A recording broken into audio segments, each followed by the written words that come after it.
നമസ്കാരം. വാർത്തയിൽ ഇന്ന് ആരംഭിക്കുന്നു. ആദ്യം പ്രധാന വാർത്തകൾ. വണ്ടിപ്പെരിയാർ പോക്സോ കേസിൽ പ്രതിയെ വെറുതെ വിട്ടു. അർജുനെതിരെ കുറ്റങ്ങൾ തെളിയിക്കാൻ കഴിഞ്ഞില്ലെന്ന് കട്ടപ്പന കോടതി. പൊട്ടിക്കരഞ്ഞ കുട്ടിയുടെ അമ്മ. കോടതിയിൽ നാടകീയ രംഗങ്ങൾ.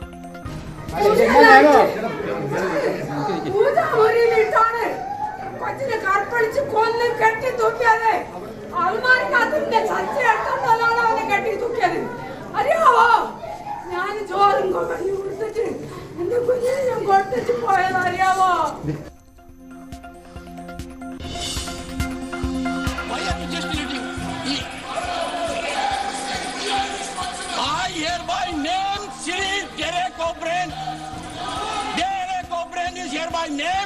To leave the house immediately. सदन में अराजकता ने फैलाया। सदन की कार्रवाई 2 बजे तक के लिए स्थगित की जाती है. പാർലമെന്റ് അതിക്രമത്തിൽ സഭ പ്രക്ഷുബ്ധം. പ്രതിപക്ഷ ബഹളത്തിൽ ഇരുസഭകളും നിർത്തിവെച്ചു. Derek O'Brien suspension. സുരക്ഷാ വീഴ്ചയിൽ 8 ഉദ്യോഗസ്ഥർക്ക് സസ്പെൻഷൻ. ആക്രമണം ആസൂത്രണം ചെയ്തത് ലളിത് ഷാ. സന്നിധാനത്ത് തിരക്ക് നിയന്ത്രണ വിധേയം. ദേവസ്വം മന്ത്രിയുടെ അധ്യക്ഷതയിൽ അവലോകന യോഗം. ഹൈക്കോടതിയിലേക്ക് ഭക്തരുടെ പരാതി പ്രവാഹം.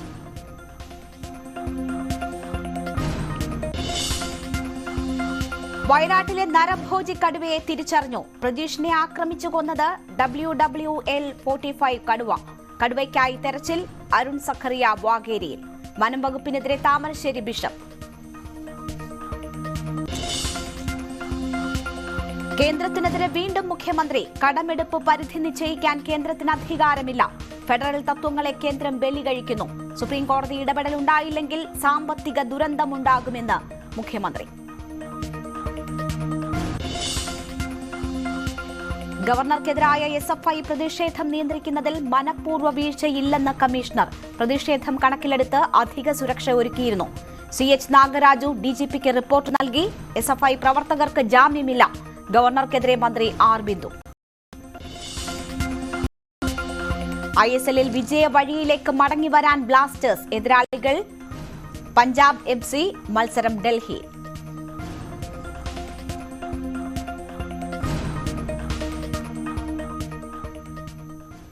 വാർത്തയിലേക്ക് വിശദമായി. വണ്ടിപ്പെരിയാറിൽ പോക്സോ കേസിൽ പ്രോസിക്യൂഷന് വൻ തിരിച്ചടി. പ്രതിയെ കോടതി വെറുതെ വിട്ടു. 6 വയസ്സുകാരിയെ പീഡിപ്പിച്ച് കൊലപ്പെടുത്തിയ ശേഷം കെട്ടിത്തൂക്കിയ കേസിലാണ് കട്ടപ്പന അതിവേഗ സ്പെഷ്യൽ കോടതിയുടെ വിധി.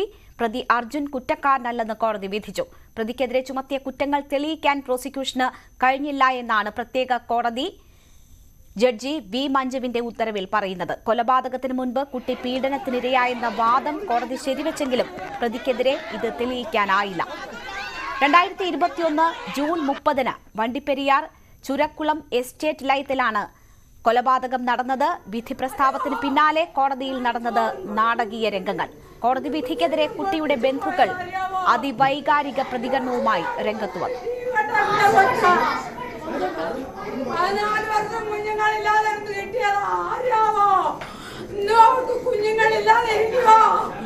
ഇപ്പൊ എല്ലാവർക്കും കുഞ്ഞുങ്ങളുള്ളതല്ലേ? ഇതുപോലെ ചെയ്തിരുന്ന ഞാൻ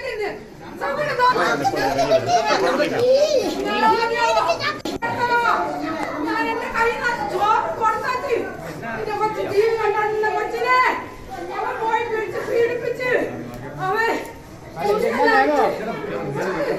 പൂജാമുറിയിലിട്ടാണ് കൊച്ചിനെ കற்பഴിച്ച് കൊന്ന് കെട്ടി തൂക്കിയത്. അൽമാരിക്കകത്തിന്റെ സത്യ എടുത്തോണ്ടാണ് അവനെ കെട്ടി തൂക്കിയത്. അറിയാവോ? ഞാൻ ചോറും കൊണ്ടു കൊടുത്തിട്ട് എന്റെ കുഞ്ഞിനെ ഞാൻ കൊടുത്തിട്ട് പോയതറിയാവോ? എന്റെ TV കണ്ട കൊച്ച 14 വർഷം കുഞ്ഞുങ്ങളില്ലാതെ കെട്ടിയതാ. അറിയാവോ? അവർക്ക് കുഞ്ഞുങ്ങളില്ലാതെ ഇരിക്കുവോ? ഇപ്പൊ നീതിയാക്കിട്ടേക്കുന്നത്. നിങ്ങൾക്ക് എല്ലാവർക്കും കുഞ്ഞുങ്ങളുള്ളതല്ലേ? ഇതുപോലെ ചെയ്തിരുന്ന കേസിൽ പുനരന്വേഷണം വേണമെന്ന് പ്രതിഭാഗം ആവശ്യപ്പെട്ടു. പോലീസ് നിരത്തിയത് കൃത്രിമ സാക്ഷികളെയാണെന്നാണ് വാദം. എല്ലാ തെളിവുകളും നീലഗിരി പരിശോധിച്ചാണ് കോടതി ഉത്തരവിലേക്ക് എത്തിയിരിക്കുന്നത് എന്നും വ്യക്തമാണ്. അനുകൂലമായ എല്ലാ ഇവരും ഫിക്സ് കൃത്രിമ തെളിവുകൾ ഉണ്ടാക്കും അനുകൂലമാവില്ല സുഹൃത്തെ. പോലീസ് ഇപ്പോൾ മുഴുവൻ തെളിവുകളും കൃത്യമായിട്ട് ഉണ്ടാക്കിയാണ് പറയുന്നത്. തീർച്ചയായും 100%.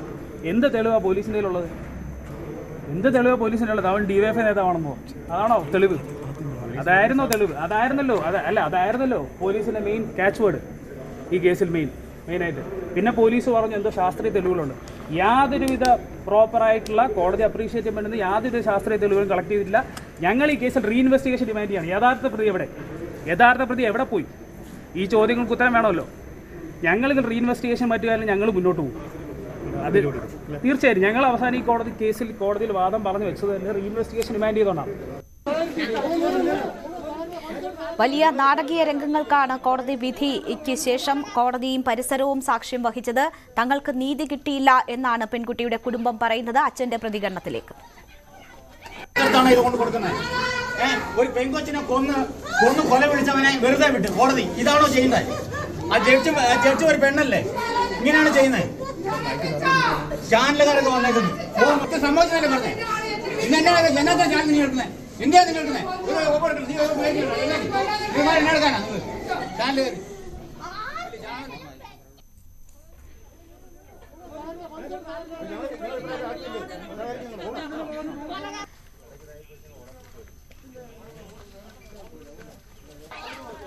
പോലീസ് നിരത്തിയത് കൃത്രിമ സാക്ഷികളെയാണ് എന്നാണ് പ്രതിഭാഗത്തിന്റെ വാദം. വിവരങ്ങളുമായി സ്റ്റാലിനും TG സജിത്തും ചേരുകയാണ്. ആദ്യം സ്റ്റാലിൻ വലിയ കോളിളക്കമുണ്ടാക്കിയ കേസാണ്. സമൂഹ മനസാക്ഷിയെ മരവിപ്പിച്ച കേസാണ്. അതിലാണ് ഇപ്പോൾ പ്രതിയെ കോടതി വെറുതെ വിട്ടിരിക്കുന്നത്. എന്തൊക്കെയാണ് ഇതിന് കാരണമായി ഉത്തരവിൽ ചൂണ്ടിക്കാട്ടുന്നത്? വിശദാംശങ്ങൾ.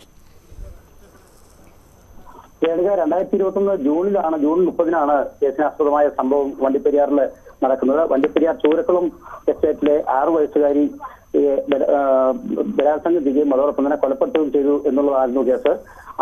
സമീപവാസിയായ ലയത്തിനോട് ഏറ്റവും അടുത്തുള്ള, അതേപോലെ തന്നെ ആ വീടുമായി ഏറ്റവും അടുത്ത ബന്ധമുള്ള അർജുൻ എന്ന യുവാവിലേക്കായിരുന്നു അന്വേഷണം ചെന്നെത്തിയത്. ഈ കേസിന്റെ ഈ കേസ് 2021 സെപ്റ്റംബർ 21 മുൻപ് തന്നെ അന്വേഷണ ഉദ്യോഗസ്ഥർ പോലീസ് കുറ്റപത്രം സമർപ്പിക്കുകയും ചെയ്തു കോടതിയിൽ. ഈ കുറ്റപത്രം സമർപ്പിക്കുന്നതിന് മുമ്പുള്ള പല ഘട്ടങ്ങളിലും ഇയാൾ തന്നെയാണ് ഈ കേസിലെ പ്രതി എന്ന വിധത്തിൽ തന്നെ പോലീസ് ഉദ്യോഗസ്ഥർ നമ്മളോടും മറ്റു മാധ്യമങ്ങളോടും എല്ലാം തന്നെ അറിയിച്ചിരുന്നു. ഇയാളിൽ യാതൊരു സംശയവും ഉണ്ടാകാത്ത വിധത്തിലുള്ള ഒരു പെരുമാറ്റമായിരുന്നു വീടുമായിട്ടൊക്കെ അടുപ്പം വെച്ച് ഉണ്ടായിരുന്നത്. എന്നാലും ഇയാൾ തന്നെയാണ് പ്രതി എന്നും ഇയാൾ പല ഘട്ടങ്ങളിലും ചോദ്യം ചെയ്യുന്ന പല ഘട്ടങ്ങളിലും ഇക്കാര്യം സമ്മതിക്കുകയും ചെയ്തിട്ടുണ്ട് എന്നൊക്കെ അന്ന് നമ്മളോട് അന്വേഷണ ഉദ്യോഗസ്ഥർ പറഞ്ഞിരുന്നു. എന്നാൽ കോടതിയിൽ ഇപ്പോൾ ഇക്കാര്യങ്ങൾ പൂർണ്ണമായി സമർപ്പിക്കാൻ പ്രോസിക്യൂഷൻ കഴിഞ്ഞിട്ടില്ല എന്ന് വേണം നമുക്ക് കരുതാൻ. ഏതായാലും ഇന്ന് കട്ടപ്പനയിലെ അതിവേഗ കോടതി ഇന്ന് ഇയാളെ കുറ്റവിമുക്തനാക്കിയ സംഭവമാണ് നമുക്ക് അറിയാൻ കഴിയുന്നത്. എന്നാൽ മാതാപിതാക്കൾ ഉൾപ്പെടെയുള്ളവർ വളരെ വൈകാരികമായിട്ടുള്ള ഒരു നിലപാടിലാണ്. മാതാപിതാക്കളും അതുപോലെ തന്നെ ബന്ധുക്കളുമെല്ലാം. മാതാപിതാക്കൾ പറയുന്നുണ്ട് ഇയാളെ വിട്ടുകിട്ടിയാൽ മതി, ഇയാൾക്ക് നമുക്ക് പുനരന്വേഷണമോ അല്ലെങ്കിൽ കോടതിയിലേക്കോ പോകുന്നില്ല, ഞങ്ങൾക്ക് ഇയാളെ വിട്ടുകിട്ടണം എന്നുള്ള വൈകാരികമായിട്ടുള്ള പ്രതികരണങ്ങളൊക്കെ നമ്മൾ കണ്ടു. എന്നാൽ മാതാപിതാക്കളുടെ ഇപ്പോഴത്തെ സാഹചര്യത്തിൽ അത്തരത്തിലുള്ള പ്രതികരണങ്ങൾ വരുമ്പോൾ പോലും ബന്ധുക്കളും മറ്റുള്ള സാമൂഹ്യ സംഘടനകളും ഒക്കെ ഇതിന്റെ പേരിൽ രംഗത്ത് വരാനുള്ള സാധ്യതയുണ്ട്. അതുകൊണ്ട് തന്നെ കോടതിയിലേക്ക് പുനരന്വേഷണത്തിനുള്ള സാധ്യതകളും കയറുകയാണ്.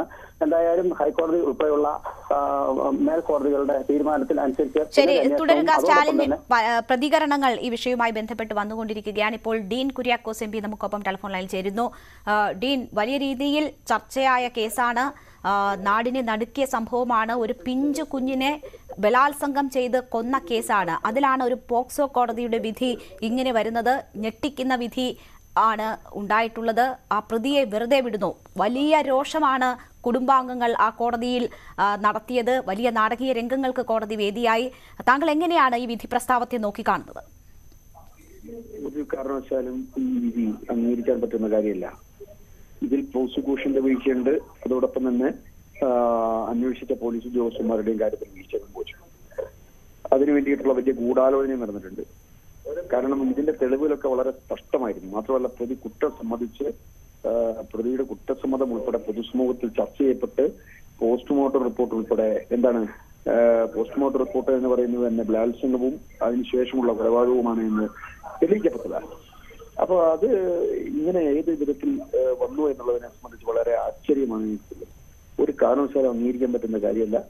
ആ കുടുംബത്തിന്റെ മനോവേദന, മനോവിഷമം എനിക്ക് നേരിട്ട് മനസ്സിലാക്കാൻ കഴിഞ്ഞിട്ടുള്ളതാണ്. ഒരു കാരണവശാലും ഇങ്ങനെ പ്രതി രക്ഷപ്പെട്ടു പോകുന്ന ഒരു സ്ഥിതിയിലേക്ക് കാര്യങ്ങൾ പോകാൻ ഉത്തരവാദികളായവർക്കെതിരെ കൂടി കേസെടുക്കണമെന്നാണ് ഈ ഘട്ടത്തിൽ ആവശ്യപ്പെടുന്നത്.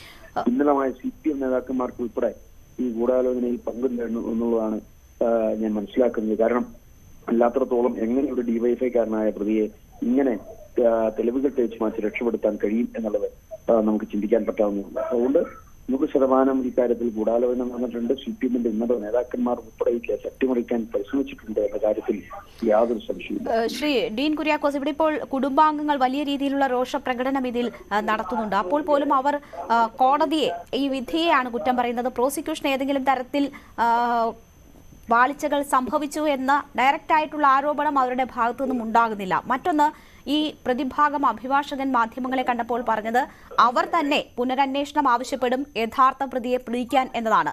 അപ്പോൾ ഏതെങ്കിലും തരത്തിൽ ഇതിൽ നിന്ന് രക്ഷപ്പെട്ടു പോകുന്നവർ തന്നെ അത്തരമൊരു ആവശ്യം മുന്നോട്ട് വെക്കും എന്ന് ആർജവത്തോടു കൂടി പറയുന്ന ഒരു സാഹചര്യവും ഈ കേസിൽ നമ്മൾ കാണുന്നു.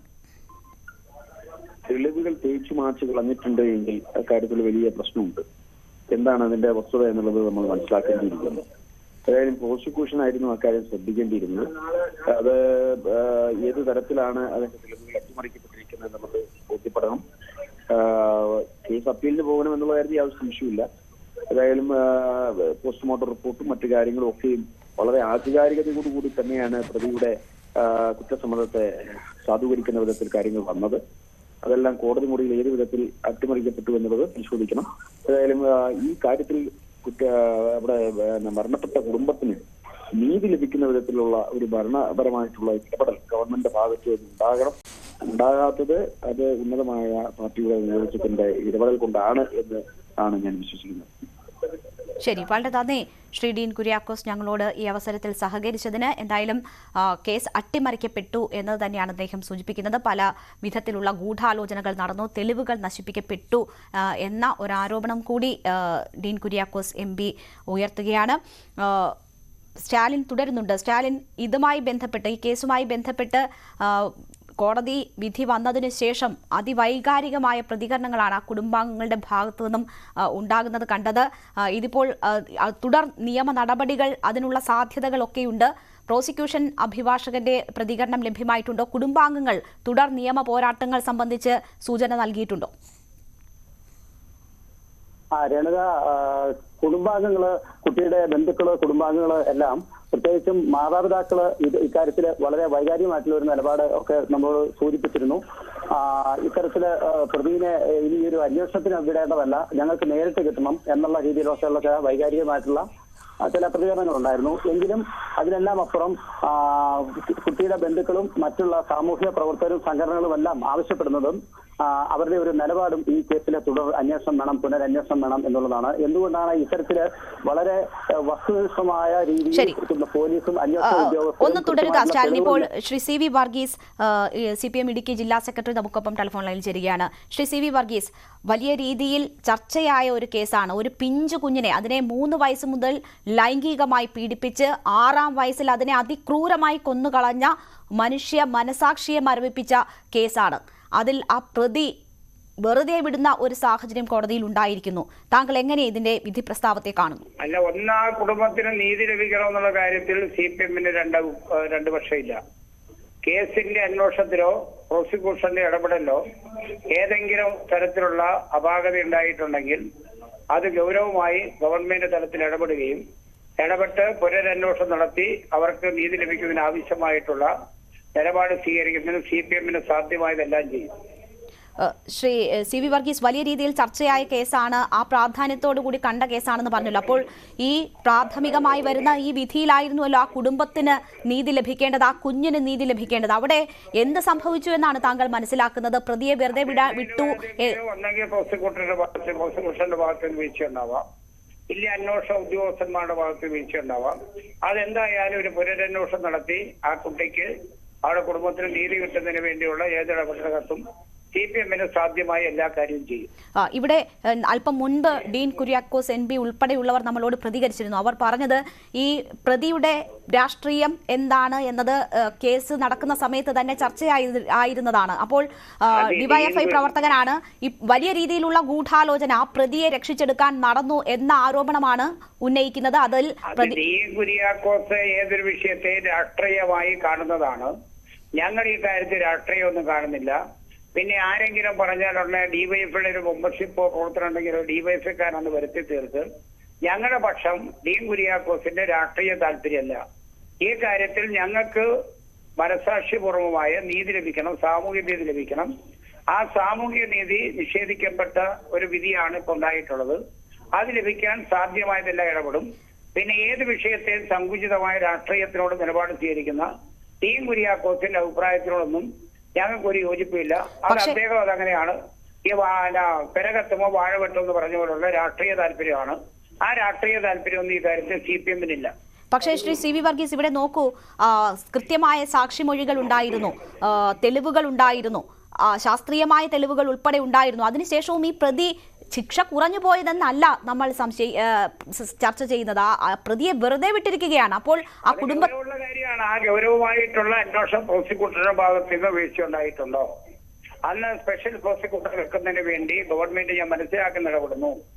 ആ കുട്ടികളുടെ കുടുംബാംഗങ്ങളോട് ചോദിച്ച് അവർക്കൂടെ സ്വീകാര്യമായിട്ടുള്ള പ്രോസിക്യൂഷനെയാണ് അന്ന് ഗവൺമെന്റ് ഈ കാര്യത്തിൽ വെച്ചിരിക്കുന്നതെന്നാണ് മനസ്സിലാക്കുക. കാരണം ഈ സംഭവം ഉണ്ടായി അവിടെ ഈ വീട് സന്ദർശിക്കാൻ എത്തുന്ന സന്ദർഭത്തിൽ അന്ന് മന്ത്രി എന്ന രൂപത്തിൽ K. രാധാകൃഷ്ണൻ സംസാരിച്ചതാണ്. അവരുടെ കുടുംബാംഗങ്ങൾ കൂടെ താല്പര്യമുള്ള പ്രോസിക്യൂഷൻ തന്നെ വെച്ചുകൊണ്ടാണ് കേസ് അന്വേഷിച്ചത്. ആ അന്വേഷണത്തിന്റെ ഭാഗമായി എന്തെങ്കിലും പോരായ്മ ഉണ്ടായിട്ടുണ്ടോ, ജുഡീഷ്യറിയുടെ ഭാഗമായിട്ടുണ്ടായിട്ടുണ്ടോ? അതെല്ലാം ആ തരത്തിൽ പുനരന്വേഷണത്തിന് വരട്ടെ. പുനരന്വേഷണം നടത്തി പ്രതികളെ ആവശ്യമായ ശിക്ഷ വാങ്ങിക്കൊടുക്കുന്നതിന് വേണ്ടിയുള്ള ആവശ്യമായ എല്ലാ ഇടപെടലും, സാധ്യമായ എല്ലാ ഇടപെടലും CPM-ന്റെ ഭാഗത്തുനിന്നുണ്ടാവും. ഈ കാര്യത്തിൽ അതൊരു വിധമായ ഈ കൊലയാളിയെ രക്ഷിക്കുന്നതിന് വേണ്ടി ഒരു കണിയുടെ പോലും സഹായിക്കുന്ന നിലപാട് ഇതുവരെ CPM എടുത്തിട്ടില്ല. ഭാവിയിലും അതെടുക്കുന്ന പ്രശ്നമില്ല. ശരി, വളരെ നന്ദി ശ്രീ CV വർഗീസ് ഈ അവസരത്തിൽ ഞങ്ങളോട് സഹകരിച്ചതിന്. എന്തായാലും ആരോപണങ്ങൾ പാടെ തള്ളുകയാണ്. ഒരു ഇടപെടലും ഈ കേസുമായി ബന്ധപ്പെട്ട് CPM നടത്തിയിട്ടില്ല. പുനരന്വേഷണം വേണമെങ്കിൽ ആവശ്യപ്പെടണം, പ്രോസിക്യൂഷന് വീഴ്ച സംഭവിച്ചു തുടങ്ങിയ കാര്യങ്ങളാണ് അദ്ദേഹം സൂചിപ്പിക്കുന്നത്.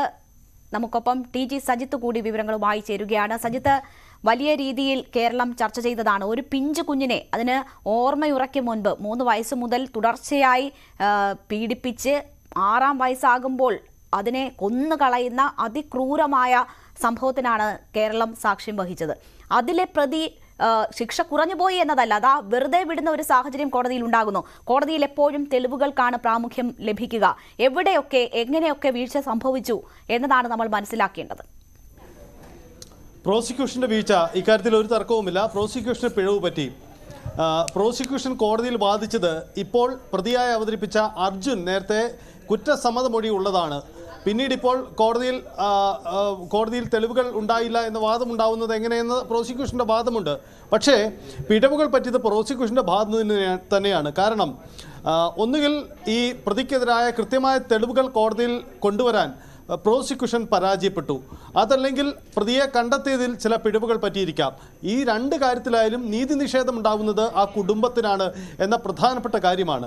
കാരണം തങ്ങളുടെ മകൾക്ക് ഇത്ര ദുരന്തമുണ്ടായ സാഹചര്യത്തിൽ അതിന് കുറ്റക്കാരെ ശിക്ഷിക്കപ്പെടേണ്ടത് ആ കുടുംബത്തിന് ലഭിക്കേണ്ട പ്രാഥമികമായ ഒരു നീതിയാണ്. അതുപോലും നിഷേധിക്കപ്പെട്ടു എന്നതാണ് സാഹചര്യം. അതാണ് കുടുംബത്തിൻ്റെ വൈകാരികമായ പ്രതികരണത്തിന് കാരണം. ഇനി ഈ കേസിൻ്റെ തുടർ നടപടികളിലേക്ക് പോയാൽ, അതിൻ്റെ ഭാവിയിലേക്ക് പോയാൽ, ഇതിൽ പ്രതിഭാഗം അഭിഭാഷകർ ഉന്നയിക്കുന്ന ഒരു വാദം പ്രസക്തമാണ്. അവർ ഉന്നയിക്കുന്ന വാദം, ഇതിൽ പുനരന്വേഷണം വാദം ഉന്നയിക്കുന്നത് പ്രതിഭാഗം തന്നെയാണ് എന്ന പ്രത്യേകതയുണ്ട്. കാരണം നിലവിൽ പ്രതിയെ വെറുതെ വിട്ടെങ്കിൽ കൂടിയും പുനരന്വേഷണ വാദം അവർ ഉന്നയിക്കുന്നു. അതിനൊക്കെ ആവശ്യം പ്രോസിക്യൂഷൻ്റെ ലിസ്റ്റിൽ ഇപ്പോഴും ഈ പ്രതി ആയിരിക്കുന്ന ആളെ അവിടുന്ന് ഒഴിവാക്കി കിട്ടുക എന്നതാണ് അവരുടെ ആവശ്യം. അതിൻ്റെ ഭാഗമായി അവർ പറയുന്നത് തെറ്റായ തെളിവുകൾ ഹാജരാക്കി തുടങ്ങിയ വാദങ്ങളാണ്. തുടരന്വേഷണം ഈ കാര്യത്തിൽ നമ്മൾ ഡീൻ കുര്യാക്കോസിനോട് അവർ അങ്ങനെ ഒരു പുനരന്വേഷണം പ്രതിഭാഗം തന്നെ ആവശ്യപ്പെടുന്ന കാര്യം ചോദിച്ചപ്പോൾ തെളിവുകൾ പാടെ നശിപ്പിച്ചു കളഞ്ഞതിന്റെ കോൺഫിഡൻസ് എന്ന നിലയിലാണ് അദ്ദേഹം പ്രതികരിക്കുന്നത്. അപ്പോൾ ആ ഒരു കോൺഫിഡൻസിൽ നിന്നുകൊണ്ട് പ്രതിഭാഗം പുനരന്വേഷണം ആവശ്യപ്പെടുന്നു എന്ന ആരോപണങ്ങൾ ശക്തമാകുന്നതിനെ നമ്മൾ എങ്ങനെ കാണണം? അത് സ്വാഭാവികമാണ്. അതിൻ്റെ നിയമ നടപടികളും അതിൻ്റെ നീക്കങ്ങളും അങ്ങനെ തന്നെ ഉണ്ടാവും. ഈ കേസിൻ്റെ തുടർ ഭാവിയിൽ നിർണായകമാവുന്നത് മുൻകാലങ്ങളിൽ നമ്മൾ കണ്ടിട്ടുള്ളതാണ്. വാളയാർ കേസിലും മറ്റും, അതായത് ഒരു പോക്സോ കേസോ അല്ലെങ്കിൽ മറ്റേത് തരം കേസും ആവട്ടെ, അതിൻ്റെ ഫസ്റ്റ് ട്രയലിൽ, ആദ്യ ട്രയൽ നടക്കുന്ന കോടതിയിൽ തന്നെ ഉണ്ടാവുന്ന പിഴവുകൾ പിന്നീട് ആ കേസിൻ്റെ ഭാവിയെ തന്നെ ബാധിച്ച ചരിത്രമുണ്ട്. സ്വാഭാവികമായും ഈ കേസിലും അത്തരം ആശങ്കകൾ ഉണ്ടാകുമോ എന്നത് നമുക്ക് മുന്നിൽ ഒരു വെല്ലുവിളിയാണ്, ഒരു ആശങ്ക ഉണ്ടാക്കുന്ന കാര്യമാണ്. അതൊരു പക്ഷേ നിയമവിദഗ്ധർക്കായിരിക്കും അക്കാര്യത്തിൽ കൂടുതൽ പറയാനുണ്ടാവുക. പിന്നെ രേണുക സൂചിപ്പിച്ച കാര്യം, അതൊരു രാഷ്ട്രീയ ആരോപണമാണ്. അത് സ്വാഭാവികമായും ഈ കേസിൻ്റെ പശ്ചാത്തലം കൂടിയാണ്. അത് രാഷ്ട്രീയപരമായി തന്നെ ചർച്ച ചെയ്യപ്പെടുകയും ചെയ്യും. അത് വാദപ്രതിവാദമായി രാഷ്ട്രീയ രംഗത്ത് നിഴലിക്കുകയും ചെയ്യും. പക്ഷേ അതിനപ്പുറം ആ കുടുംബത്തിന് നീതി വേണമെന്ന ആവശ്യത്തിലേക്ക് പൊതുസമൂഹവും രാഷ്ട്രീയ നേതൃത്വങ്ങളും ഇപ്പോൾ ഒറ്റക്കെട്ടായി അഭിപ്രായം പറയുന്നു. അതിൽ തർക്കമില്ല. പക്ഷേ അതെങ്ങനെ സാധ്യമാക്കുമെന്ന ചോദ്യമാണ്. അവിടെയാണ് ഞാൻ മുമ്പ് സൂചിപ്പിച്ച നിയമപ്രശ്നങ്ങൾ ഉണ്ടാവുക. കാരണം ഹൈക്കോടതിയിലേക്കും മറ്റും പുനരന്വേഷണ ആവശ്യം പോകുമ്പോൾ ആദ്യം തെളിവുകൾ നഷ്ടപ്പെടുത്തിയെങ്കിൽ അവിടെ ഉണ്ടാകുന്ന വീഴ്ചകൾ, പിന്നീടുണ്ടാകുന്ന നടപടികൾ, ഇതൊക്കെ വിഷയമാവും. വാളയാർ കേസിലും മറ്റും ഉണ്ടായതും അതുതന്നെയാണ്. തെളിവുകൾ നഷ്ടപ്പെടുത്തി എന്നൊരു പ്രശ്നം ഉണ്ടായതാണ്. സമാനമായ നീക്കം ഈ കേസിലും ഉണ്ടാകുമോ എന്നതാണ്. എനിക്ക് തോന്നുന്നു ഈ കാര്യത്തിൽ കൂടുതൽ വ്യക്തതയായ നിലപാട് ഇനി സ്വീകരിക്കേണ്ടത് പ്രോസിക്യൂഷനാണ്. പ്രോസിക്യൂഷൻ്റെ പ്രതികരണം പുറത്തു വരേണ്ടതുണ്ട്. കാരണം പഴുതടച്ച നീക്കം കുറ്റപത്രത്തിലടക്കം നടത്തി എന്നതായിരുന്നു അവരുടെ അവകാശവാദം. പക്ഷേ അതൊന്നും പിന്നീട് കോടതിയിൽ ഉണ്ടായില്ല എന്ന മറ്റൊരു കാര്യം കൂടിയുണ്ട്. മറ്റൊരു കാര്യം കൂടി ശ്രദ്ധേയമായി വരുന്നത്, ഈ വിധി പ്രസ്താവത്തിലും ചില സാങ്കേതിക പ്രശ്നമുണ്ടോ എന്ന വാദമാണ്. ഒരുപക്ഷെ അത് നിയമവിദഗ്ധർ സ്ഥിരീകരിക്കേണ്ടതാണെങ്കിൽ കൂടിയും ചർച്ചകളിലും ഈ വിധിക്ക് ശേഷം വരുന്ന അഭിപ്രായ പ്രകടനങ്ങളിലും കൂടിയും അത് ഉയർന്നു വരുന്നുണ്ട്. വേണമെങ്കിൽ ഈ കേസിൽ ഒരു അന്തിമ തീർപ്പ് കൽപ്പിക്കുന്നതിനപ്പുറം ഒരു പുനരന്വേഷണം ഈ കോടതിക്ക് തന്നെ പ്രഖ്യാപിക്കാവുന്ന സാഹചര്യം ഉണ്ടായിരുന്നു. പക്ഷേ അതിലേക്കൊന്നും അത് പോയിട്ടുമില്ല. അത് ഒരു സ്വാഭാവിക നടപടിക്രമമാണോ അതല്ലെങ്കിൽ മറ്റെന്തെങ്കിലും നിയമപ്രശ്നം അതിലുണ്ടോ എന്ന കാര്യത്തിൽ വ്യക്തത വരേണ്ടതുണ്ട്. എന്നിരുന്നാൽ കൂടിയും ഇക്കാര്യത്തിൽ ഉയർന്നു വരുന്ന അഭിപ്രായങ്ങളിൽ പരാമർശിക്കപ്പെടുന്ന ഒരു കാര്യം ഞാൻ ശ്രദ്ധയിൽപ്പെടുത്തി എന്നതേ ഉള്ളൂ. തീർച്ചയായും സജിത്ത്, ഈ കാര്യത്തിൽ ഈ പോക്സോ നിയമം തന്നെ പിഞ്ചു കുഞ്ഞുങ്ങളെ ഈ രീതിയിൽ ദുരുപയോഗം ചെയ്യുന്നതിന് എതിരായ സന്ദേശം നൽകുക എന്നതാണ് ഉദ്ദേശിക്കുന്നത്. പ്രത്യേക കോടതികൾ സ്ഥാപിച്ചുകൊണ്ട് ആ നീതി വളരെ വേഗത്തിലാക്കാൻ ശ്രമിക്കുന്നു. പക്ഷേ കേരളത്തിന്റെ അനുഭവം നോക്കൂ, വളരെ പ്രധാനപ്പെട്ട കേസുകളിൽ പോലും പ്രതികൾ രക്ഷപ്പെട്ടു പോകുന്ന സാഹചര്യം സൃഷ്ടിക്കപ്പെടുന്നു. അപ്പോൾ വലിയ ചർച്ചകൾക്ക് കൂടി ഈ വിധി വഴിവെക്കുമെന്നാണോ കരുതേണ്ടത്? ഉറപ്പാണല്ലോ. അത് ഇതിനകം തന്നെ ആ ചർച്ച ആരംഭിച്ചിട്ടുമുണ്ടല്ലോ. കാരണം അത്തരത്തിൽ ചർച്ച ചെയ്യപ്പെടുമെന്ന് ഉറപ്പാണ്. പോക്സോ കേസുകളിൽ പറ്റുന്ന പരാജയം അത് പല കുറി കേരളം ചർച്ച ചെയ്തിട്ടുള്ളതാണ്. മുൻപ് നമുക്ക് മുന്നിൽ അനുഭവങ്ങൾ പലതുണ്ട് താനും. അതുകൊണ്ട് കൂടിയാണ് ഈ കേസിൽ ഇത്ര വേഗത്തിലൊരു വാർത്താ പ്രാധാന്യം കൈവരികയും ചെയ്യുന്നത്. കാരണം ഇന്ന് ഈ വണ്ടിപ്പെരിയാർ കേസിൽ നിന്നും വലിയൊരു ശിക്ഷാ വിധി ഉണ്ടാകും എന്ന പ്രതീക്ഷയിലാണ് മാധ്യമങ്ങളും നിയമവിദഗ്ധരും നിയമവൃത്തങ്ങളുമൊക്കെ കോടതിക്ക് മുന്നിലെത്തിയത്. പക്ഷേ കോടതിയിൽ നിന്നും മറ്റൊരു വിധി ഉണ്ടാകുന്നു. അത് തികച്ചും അപ്രതീക്ഷിതമായിരുന്നു. അതുകൊണ്ട് തന്നെ പോക്സോ കേസുകളിൽ കഴിഞ്ഞ കാലങ്ങളിൽ സംഭവിച്ചു തന്നെ ഇവിടെയും സംഭവിക്കുന്നു എന്ന കാര്യമാണ്. പോക്സോ കേസുകൾ കൈകാര്യം ചെയ്യുന്നതിൽ കൂടുതൽ ജാഗ്രത നമുക്കുണ്ടാവുന്നില്ലേ എന്ന ചോദ്യം ഈ ഘട്ടത്തിൽ ഒന്നുകൂടി ഉയർന്നു വരിക തന്നെ ചെയ്യും. ശരി, TG സജിത്തും VK സ്റ്റാലിനുമാണ് വിവരങ്ങൾ നൽകിയത്. എന്തായാലും കൂടുതൽ ചർച്ചകൾ ഇതുമായി ബന്ധപ്പെട്ടുണ്ടാകും എന്നതാണ്. ആ കുടുംബം വലിയ രീതിയിലുള്ള രോഷപ്രകടനവും ഈ കേസിന്റെ വിധിക്ക് ശേഷം ആ കോടതിയിൽ അതിന് സാക്ഷ്യം വഹിച്ചു എന്ന സാഹചര്യവും നമുക്ക് മുന്നിലുണ്ട്. മറ്റു വാർത്തകളിലേക്ക്. കൊച്ചിയിൽ അമ്മയും സുഹൃത്തും ചേർന്ന് കൊലപ്പെടുത്തിയ 1.5 മാസം പ്രായമുള്ള കുഞ്ഞിന്റെ സംസ്കാരം പോലീസ് നടത്തും. മൃതദേഹം ആരും ഏറ്റെടുക്കാൻ തയ്യാറാകാത്ത സാഹചര്യത്തിലാണ് തീരുമാനം. നിലവിൽ കളമശ്ശേരി മെഡിക്കൽ കോളേജ് ആശുപത്രിയിൽ സൂക്ഷിച്ചിരിക്കുകയാണ് മൃതദേഹം. 1.5 മാസം മാത്രം പ്രായമുള്ള കുഞ്ഞിന്റെ മൃതദേഹം ആരും ഏറ്റെടുക്കാനില്ലാത്ത അവസ്ഥയിൽ കളമശ്ശേരി ആശുപത്രിയിലെ മോർച്ചറിയിൽ സൂക്ഷിച്ചിരിക്കുകയായിരുന്നു. ഈ മാസം 1-നായിരുന്നു ക്രൂര കൊലപാതകം നടന്നത്. കൊച്ചി കറുകപ്പള്ളിയിലെ ലോഡ്ജിൽ വെച്ച് കുട്ടിയുടെ അമ്മ അശ്വതിയുടെ കാമുകനായ ഷാനിഫ കാൽമുട്ടുകൊണ്ട് കുട്ടിയുടെ തലയിലിടിച്ചാണ് കൊലപ്പെടുത്തിയത്. അശ്വതിക്ക് ആലപ്പുഴ സ്വദേശിയുമായുള്ള ബന്ധത്തിൽ ജനിച്ച കുട്ടിയെ ഒഴിവാക്കാനായിരുന്നു ഈ ക്രൂരത. ഇരുവരും പോലീസ് പിടിയിലായതോടെ കുട്ടിയുടെ മൃതദേഹം ഏറ്റെടുക്കാൻ ആളില്ലാത്ത അവസ്ഥയായി. തുടർന്ന് അശ്വതിയുടെ ആദ്യ ഭർത്താവായ ആലപ്പുഴ സ്വദേശിയെ പോലീസ് സമീപിച്ചെങ്കിലും മൃതദേഹം ഏറ്റെടുക്കാൻ തയ്യാറല്ലെന്നായിരുന്നു മറുപടി. ഇയാളുമായുള്ള ബന്ധത്തിൽ ഗർഭിണിയായെങ്കിലും തുടർന്ന് കാമുകനായ ഷാനിഫിനൊപ്പമായിരുന്നു അശ്വതി. ഏറ്റെടുക്കാൻ ആളില്ലാതായതോടെ അനാഥ മൃതദേഹങ്ങൾ സംസ്കരിക്കുന്ന നടപടി മാത്രമാണ് പോലീസിന് മുന്നിലുണ്ടായത്. ഒടുവിൽ കേസന്വേഷിച്ച എളമക്കര പോലീസ് സംസ്കാരം നടത്താൻ തീരുമാനിച്ചു. നടപടിക്രമങ്ങൾ പൂർത്തിയായ ശേഷം കൊച്ചി കോർപ്പറേഷന്റെ സഹകരണത്തോടെ 2 ദിവസത്തിനുള്ളിൽ സംസ്കാരം നടത്തും. അതേസമയം ഇന്നലെ പോലീസ് കസ്റ്റഡിയിൽ വാങ്ങിയ ഷാനിഫിനെ ചേർത്തലയിൽ ഇവർ ഒരുമിച്ച് താമസിച്ചിരുന്ന വീട്ടിലെത്തിച്ച് തെളിവെടുത്തു. മരണമുറപ്പിക്കാൻ കുട്ടിയുടെ പുറത്ത് കടിച്ചത് ഷാനിഫ് തന്നെയെന്ന് ഉറപ്പാക്കാൻ ഷാനിഫിന്റെ ദന്തനിരയുടെ പരിശോധന നടത്താനാണ് പോലീസിന്റെ തീരുമാനം. റിമാൻഡിലുള്ള അശ്വതിയെയും അടുത്ത ദിവസം കസ്റ്റഡിയിൽ വാങ്ങും. ന്യൂസ് 18 കൊച്ചി. അട്ടപ്പാടിയിൽ വീണ്ടും നവജാത ശിശുമരണം. പുതൂർ കുറുക്കത്തിക്കല്ല് ഊരിലെ പാർവതിയുടെ കുഞ്ഞാണ് മരിച്ചത്. 74 ദിവസം പ്രായമുള്ള ആൺകുഞ്ഞാണ് മരിച്ചത്. പ്രസവ സമയത്ത് കുഞ്ഞിന്റെ തൂക്കം 1 കിലോ 50 ഗ്രാം മാത്രമായിരുന്നു. തൃശൂർ മെഡിക്കൽ കോളേജ് ആശുപത്രിയിൽ ചികിത്സയിലായിരുന്ന അമ്മയും കുഞ്ഞും കഴിഞ്ഞയാഴ്ചയാണ് ഊരിലേക്ക് തിരിച്ചുപോയത്. പാർലമെന്റിലെ സുരക്ഷാ വീഴ്ചയിൽ പാർലമെന്റിൽ പ്രതിപക്ഷ ബഹളം. ലോക്സഭ 2 മണിവരെയും രാജ്യസഭ 12 മണിവരെയും നിർത്തിവെച്ചു. സംഭവം സംയുക്ത പാർലമെന്ററി സമിതി അന്വേഷിക്കണമെന്നും ആഭ്യന്തരമന്ത്രി അമിത്ഷാ ലോക്സഭയിൽ പ്രസ്താവന നടത്തണമെന്നുമാണ് പ്രതിപക്ഷത്തിന്റെ ആവശ്യം. പ്രതികൾക്ക് പാസ് ലഭിച്ച മൈസൂർ MP പ്രതാപ് സിംഹനെ പുറത്താക്കണമെന്നും പ്രതിപക്ഷം ആവശ്യപ്പെട്ടു. TN प्रतापन, डीन कुरियाकोस, EB ईटन, फिर आग्रह करता हूं कि आप सदन में अराजकता नहीं फैलाएं। सदन की कार्रवाई 2 बजे तक के लिए स्थगित की जाती है. പ്രതിപക്ഷത്തിന്റെ ആവശ്യം സ്പീക്കർ അംഗീകരിച്ചില്ല. സംഭവത്തിന്റെ ഉത്തരവാദിത്തം ലോക്സഭാ സെക്രട്ടേറിയറ്റിനാണെന്നും വിഷയം പിന്നീട് ചർച്ച ചെയ്യാമെന്നും ലോക്സഭാ സ്പീക്കർ ഓം ബിർള പറഞ്ഞു. നേരിട്ട് അറിയാവുന്നവർക്ക് മാത്രമേ പാസ് നൽകാവൂ എന്നും സംഭവത്തെ എല്ലാവരും അപലപിക്കണമെന്നും രാജ്യരക്ഷാ മന്ത്രി രാജ്നാഥ് സിംഗ് പറഞ്ഞു. सबने उसको कंडम किया है. बहुत ही दुर्भाग्यपूर्ण घटना है, इसमें कहीं दो मत नहीं है. और आपने तुरंत इसका संज्ञान लेते हुए इस मामले की पूरी जांच का जो है आदेश दे दिया है.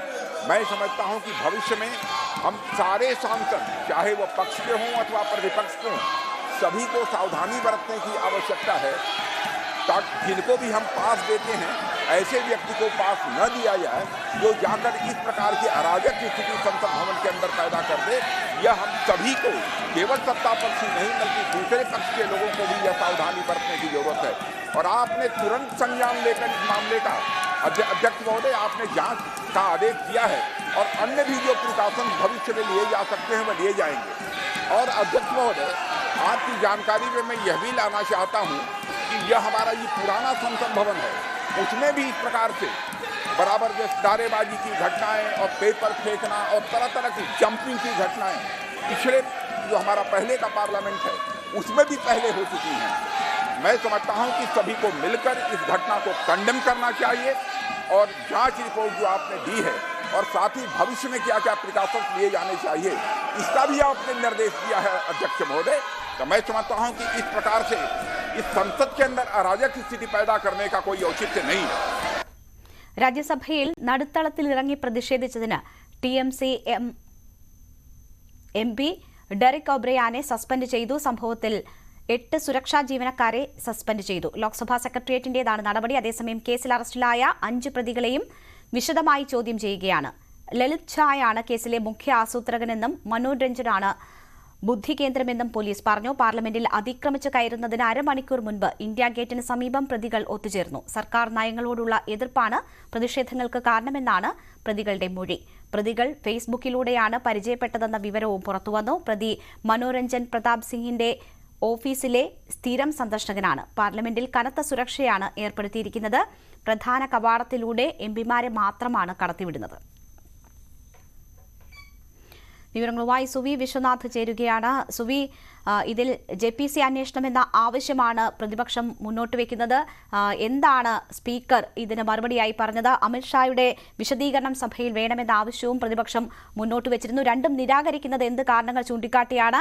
ഒപ്പം കേസ് അന്വേഷണവുമായി ബന്ധപ്പെട്ട് നമുക്ക് ലഭിക്കുന്ന ഏറ്റവും ഒടുവിലത്തെ വിവരങ്ങൾ. രേണുക, പാർലമെന്റിലെ സുരക്ഷാ വീഴ്ചയിൽ കനത്ത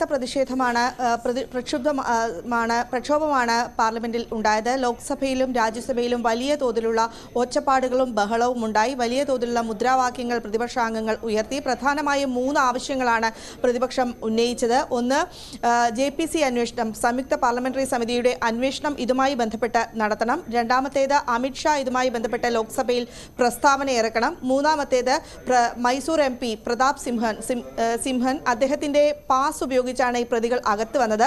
അദ്ദേഹത്തെ ഈ സഭയിൽ നിന്ന് പുറത്താക്കണം എന്നീ ആവശ്യങ്ങളാണ് ഉന്നയിച്ചത്. രാജ്യസുരക്ഷയെ മുൻനിർത്തിയുള്ള കാര്യമായതിനാൽ മഹുവ മൊയ്ത്രയ്ക്കുണ്ടായ അതേ നടപടി ഈ പ്രതാപ് സിംഹനെതിരെയും സ്വീകരിക്കണം എന്നായിരുന്നു പ്രതിപക്ഷത്തിന്റെ ആവശ്യം. ഇക്കാര്യം ആവശ്യപ്പെട്ടുകൊണ്ട് മുദ്രാവാക്യം വിളിയും ആവശ്യവും ഉന്നയിക്കുകയായിരുന്നു. എന്നാൽ ഇതെല്ലാം തന്നെ സ്പീക്കർ നിരാകരിക്കുകയാണ് ചെയ്തത്. നിലവിൽ ഈ വിഷയം ചർച്ച ചെയ്യാം. ഇത് ലോക്സഭാ സെക്രട്ടേറിയറ്റിനാണ് ഇതുമായി ബന്ധപ്പെട്ട ഉത്തരവാദിത്തം ഉള്ളത്. അതുകൊണ്ട് ഈ വിഷയം പിന്നീട് ചർച്ച ചെയ്യാം എന്ന് അദ്ദേഹം പറഞ്ഞു. ഒപ്പം തന്നെ ഈ അമിത്ഷാ പ്രസ്താവന ഇറക്കേണ്ട ആവശ്യമില്ലെന്നുമായിരുന്നു ഓം ബിർള പ്രതിപക്ഷത്തെ അറിയിച്ചത്. ഏതായാലും ഇതിനെ തുടർന്ന് സഭ വീണ്ടും പ്രക്ഷുബ്ധമായി. ഇതിനെ തുടർന്ന് 2 മണിവരെ ഇപ്പോൾ ഇരു സഭകളും നിർത്തിവെച്ചിരിക്കുകയാണ്. അതേസമയം രാജ്യസഭയിൽ തുടർച്ചയായി ബഹളം വെച്ചതിനെ തുടർന്ന് TMC MP ഡെറക് ഒബ്രയാനെ ഇപ്പോൾ സസ്പെൻഡ് ചെയ്യുകയും ചെയ്തിട്ടുണ്ട്. അതേസമയം ഈ കേസുമായി ബന്ധപ്പെട്ട പാർലമെന്റിലെ സുരക്ഷാ വീഴ്ചയുമായി ബന്ധപ്പെട്ട അന്വേഷണം ശക്തമായി തന്നെ തുടരുകയാണ്. 5 പേരുടെ കസ്റ്റഡിയിലെടുത്ത 5 പേരുടെയും അറസ്റ്റ് നടപടികൾ നടന്നിട്ടുണ്ട്. ഒപ്പം തന്നെ ഇവർക്കെതിരെ UAPA കുറ്റം ചുമത്തിയിട്ടുണ്ട്. UAPക്ക് പുറമെ IPC വകുപ്പുകൾ ഗൂഢാലോചന, ആസൂത്രണം ചെയ്യൽ, പ്രകോപനപരമായ പ്രവർത്തനങ്ങളിൽ ഏർപ്പെടുക തുടങ്ങിയ വകുപ്പുകളാണ് ചുമത്തിയിരിക്കുന്നത്. ഇവയെല്ലാം തന്നെ ചുമത്തിയിട്ടുണ്ട്. ഈ പ്രതികൾക്കിടെ മൊഴിയും ഇതുമായി ബന്ധപ്പെട്ട് പുറത്തു വന്നിട്ടുണ്ട്. പ്രധാനമായും സർക്കാരിന്റെ നയങ്ങൾക്കെതിരായ പ്രതിഷേധമാണ് ഈ അതിക്രമത്തിന് കാരണം എന്നാണ് പോലീസ് പറയുന്നത്. പ്രധാനമായും ഈ കർഷക സമരം, മണിപ്പൂർ കലാപം, വിലക്കയറ്റം എന്നിവയിൽ വലിയ തോതിലുള്ള പ്രതിഷേധം ഈ പ്രതികൾക്കുണ്ടായിരുന്നു. ആ പ്രതിഷേധമാണ് ഈ ഒരു അതിക്രമത്തിലേക്ക് നയിച്ചിരിക്കുന്നത് എന്നാണ് പോലീസ് ലഭിച്ചിരിക്കുന്ന മൊഴി. ഏതായാലും ഈ പാർലമെന്റിലെ അതിക്രമത്തിന് തൊട്ട് മുമ്പും ഈ ഇന്ത്യ ഗേറ്റിന് സമീപം വെച്ച് ഈ പ്രതികൾ ഒത്തുകൂടിയിരുന്നു. അപ്പോൾ ഈ കേസിന്റെ മുഖ്യ ആസൂത്രകൻ എന്ന് പറയുന്ന ലളിത് ഝായും ഉണ്ടായിരുന്നു. ഈ ലളിത് ഝായ്ക്ക് വേണ്ടിയുള്ള തിരച്ചിൽ ഇപ്പോഴും തുടരുകയാണ്. ഈ 30 മിനിറ്റ് ഇവർ മുമ്പ് ഒത്തുകൂടിയപ്പോഴാണ് ആരെല്ലാം ഈ പാർലമെന്റിനകത്ത് കയറണം, ആരെല്ലാം പുറത്ത് പ്രതിഷേധിക്കണം എന്ന കാര്യത്തിൽ ഉൾപ്പെടെ തീരുമാനം എടുത്തിരിക്കുന്നത്. ഏതായാലും ഇതുമായി ബന്ധപ്പെട്ട അന്വേഷണം തുടരുകയാണ്. 8 സുരക്ഷാ ഉദ്യോഗസ്ഥരെ ലോക്സഭാ സെക്രട്ടേറിയറ്റ് ഇതുമായി ബന്ധപ്പെട്ട് സസ്പെൻഡ് ചെയ്യുകയും ചെയ്തിട്ടുണ്ട്. കൂടുതൽ നടപടികൾ ഉണ്ടാകുമെന്നാണ് പ്രതീക്ഷിക്കുന്നത്. വിവരങ്ങൾ നൽകിയത്. ഇപ്പോൾ ശബരിമലയിൽ അവലോകന യോഗത്തിന് ശേഷം മന്ത്രി K രാധാകൃഷ്ണൻ മാധ്യമങ്ങളെ കാണുകയാണ്. അതിലേക്ക് ബ്ലോക്ക് ചെയ്ത സമയത്ത് ഇത്തരം സൗകര്യങ്ങൾ ഉണ്ടോ എന്ന് കൃത്യമായിട്ടൊരു പരിശോധന നടത്തി വേണ്ടതാണ്. നടത്തിയിട്ടാണ് ചെയ്യേണ്ടത്. അപ്പോൾ അത് കൃത്യമായിട്ട് ചെയ്യാൻ ഇപ്പോൾ തീരുമാനിച്ചിട്ടുണ്ട്. എവിടേക്കാണോ ഭക്തരെ ബ്ലോക്ക് ചെയ്യുന്നത് അവിടെ അവർക്ക് ആവശ്യമായിട്ടുള്ള വെള്ളം, ഭക്ഷണം, ടോയ്ലറ്റ് സൗകര്യങ്ങളെല്ലാം കൊടുക്കാൻ വേണ്ടിയുള്ള ഏർപ്പാടുകൾ ചെയ്തിട്ടുണ്ട്. പിന്നെ അഡീഷണലായിട്ട് എവിടെയെങ്കിലും നമ്മളുടെ ഭക്തർക്ക് അക്കോമഡേഷൻ കൊടുക്കാൻ കഴിയുന്ന സ്ഥിതി ഉണ്ടാകണമെന്ന് ഫോറസ്റ്റുമായിട്ടും സംസാരിച്ചിട്ടുണ്ട്. അപ്പോൾ ആ രീതിയിൽ കൂടുതൽ സൗകര്യങ്ങൾ മെച്ചപ്പെടുത്താൻ നിലവിലുണ്ടായിരുന്ന കൂടുതൽ മെച്ചപ്പെടുത്തിയിട്ടുണ്ട്. ഇനി എന്തെങ്കിലും സൗകര്യങ്ങൾ മെച്ചപ്പെടുത്തണമെങ്കിൽ അതും മെച്ചപ്പെടുത്താനുള്ള നടപടി ചെയ്യും. അപ്പോൾ നമ്മുടെ IG-യുടെ നേതൃത്വത്തിൽ പോലീസ് സേന നല്ലപോലെ പ്രവർത്തിച്ചു വരുന്നുണ്ട്. അതുപോലെ ദേവസ്വം സെക്രട്ടറി നേതൃത്വത്തിൽ ദേവസ്വം വകുപ്പും പ്രവർത്തിക്കുന്നുണ്ട്. ദേവസ്വം ബോർഡ് പ്രസിഡന്റിൻ്റെ നേതൃത്വത്തിൽ ദേവസ്വം ബോർഡ് പ്രസിഡന്റും അതുപോലെ തന്നെ ദേവസ്വത്തിൻ്റെയും പ്രവർത്തനം കാര്യക്ഷമമാക്കിയിട്ടുണ്ട്. അതോടൊപ്പം തന്നെ നമ്മൾ കാണേണ്ട ഒരു കാര്യം, അസാധാരണമായിട്ടുള്ളൊരു ആശങ്ക ജനങ്ങളിൽ ഉണ്ടാക്കാൻ വേണ്ടിയുള്ള വലിയ ശ്രമം നടന്നിട്ടുണ്ട്. അതിൻ്റെ ഏറ്റവും വലിയ ഉദാഹരണമാണ് നമ്മുടെ എരുമേലിയിൽ നടന്ന സമരത്തിൽ വിളിച്ച മുദ്രാവാക്യം എരുമേലി സെൻറ്ററിൽ വെച്ചിട്ടാണ്. ആ വിളിച്ച മുദ്രാവാക്യം ഇന്നലെ മാധ്യമപ്രവർത്തകരോട് ചോദിച്ചു, നിങ്ങളിങ്ങനെ ആളുകളെ ഇവിടെ തടഞ്ഞിട്ട് കഴിഞ്ഞാൽ അവർക്ക് വെള്ളം കൊടുക്കണ്ടേ, ഭക്ഷണം കൊടുക്കണ്ടേ, അവർക്ക് ടോയ്ലറ്റ് സൗകര്യം കൊടുക്കണ്ടേ? അപ്പോൾ എരുമേലിയിൽ വെച്ചാണ് ഈ സമരം നടന്നത്. എരുമേലിയിലാണെങ്കിൽ ഈ വക കാര്യത്തിന് ഒരു കുറവുമില്ല. എരുമേലിയിൽ നല്ല പാർക്കിംഗ് സൗകര്യങ്ങൾ നല്ലപോലെയുണ്ട്, ടോയ്ലറ്റ് സൗകര്യങ്ങളുണ്ട്, ഭക്ഷണം അവിടെ കിട്ടാനുള്ള എല്ലാ സാധ്യതയുണ്ട്, വെള്ളം കിട്ടാനുള്ള സാധ്യത. അപ്പോൾ ഭക്ഷണവും വെള്ളവും ടോയ്ലറ്റും സൗകര്യവും എല്ലാം ഉള്ള സ്ഥലത്ത് വെച്ചാണ് ഇതില്ല എന്ന് പറഞ്ഞിട്ടുള്ള മുദ്രാവാക്യം വിളിച്ചുകൊണ്ട് സമരം നടത്തുന്നത്. അത് ബോധപൂർവമാണ്. ഇതിനെ അവഹേളിക്കാൻ വേണ്ടിയിട്ടോ അല്ലെങ്കിൽ നമ്മുടെ ഈ തീർത്ഥാടനത്തിനെ മോശപ്പെടുത്താൻ വേണ്ടിയുള്ള ബോധപൂർവമായിട്ടുള്ള ഒരു ശ്രമത്തിൻ്റെ ഭാഗമാണ് അങ്ങനെ ചെയ്യുന്നത്. വെള്ളമോ വിളിച്ചോ അല്ലെങ്കിൽ വെള്ളമോ ഭക്ഷണമോ കിട്ടാത്ത സ്ഥലത്ത് വെച്ച് പറഞ്ഞാൽ അത് ന്യായീകരിക്കും. ഇത് ഇല്ലാത്ത സ്ഥലത്താണ്. ഇന്നലെ ഇതുപോലെ തന്നെ വൈകുന്നേരം 3 മണിക്ക് നമ്മളിവിടെ നമ്മുടെ ക്യൂബ് കോംപ്ലക്സിൽ അവിടെ ആളുകൾ തിരക്ക് കുറയ്ക്കാൻ വേണ്ടി അവിടെ താമസിക്കുന്നത് 18ഓളം കണ്ടെയ്ൻമെൻറ്റ് സോൺ ഉണ്ട്. അവിടെ വരുന്ന ആളുകൾക്കെല്ലാം തന്നെ നല്ല പോലെ ലഘുഭക്ഷണം, അല്ലാതെ ലാവിഷായിട്ടുള്ള ഭക്ഷണം കൊടുക്കാൻ കഴിയില്ല, അറിയാമല്ലോ. അവിടെ വെള്ളം കൊടുക്കുന്നുണ്ട്, ചൂടുവെള്ളം കൊടുക്കുന്നുണ്ട്, പച്ചവെള്ളം കൊടുക്കുന്നുണ്ട്, അതുപോലെ തന്നെ അവർക്ക് വേണ്ട ലഘുഭക്ഷണം കൊടുക്കും, സ്നാക്സും കൊടുക്കുന്നു. അത് കൊടുത്ത് അത് വാങ്ങി കഴിച്ച ഉടനെ ഒരാൾ എന്നോട് പറഞ്ഞത്, നിങ്ങൾ വെള്ളവും തരാതെ ഭക്ഷണവും തരാതെ ടോയ്ലറ്റ്, അതിൻ്റെ അകത്ത് തന്നെ ടോയ്ലറ്റ് സൗകര്യമുണ്ട്. അപ്പോൾ അതങ്ങനെ പഠിപ്പിച്ച് വെച്ചത് പറയുകയാണ് ചിലർ. പഠിപ്പിച്ച് വെച്ചത് പറയുന്ന പോലെയാണ് അദ്ദേഹം പറഞ്ഞത്. ഞാൻ പറഞ്ഞു, നിങ്ങൾക്ക് വെള്ളം കിട്ടിയില്ലേ? ഇതാ ബിസ്ക്കറ്റ് കിട്ടി, വെള്ളവും കിട്ടി, അപ്പോൾ ടോയ്ലറ്റ് സൗകര്യം അതിൻ്റെ അകത്തുണ്ടല്ലോ, അത് ഉപയോഗിച്ചുകൂടെ? അപ്പോൾ ആ തൊട്ടടുത്തുള്ള ഒരു ഭക്തൻ പറഞ്ഞു, ഞങ്ങളതെല്ലാം ഉപയോഗിച്ചു, ഇയാൾ വെറുതെ എന്ന് പറയുന്നൊരു സ്ഥിതിയില്ല. അതുപോലെ തന്നെ ഒരു കുട്ടി, ഞങ്ങളെല്ലാം കണ്ടാൽ നിലയ്ക്കൽ ബസ്സിൽ കയറി കഴിഞ്ഞപ്പോൾ ആ ബസ്സിൽ കുട്ടിയുടെ രക്ഷകർത്താവ് കയറിയിരുന്നു, അത് പുറത്തേക്കൊന്ന് ഇറങ്ങി. അപ്പോൾ കുട്ടി വണ്ടി സ്റ്റാർട്ട് ചെയ്യുന്ന സമയത്ത് രക്ഷകർത്താവിനെ കണ്ടില്ലെങ്കിൽ ആ കുട്ടിയെ വേവലാതിപ്പെടും എന്നുള്ളത് ഏത് മനുഷ്യർക്കും അറിയാമല്ലോ.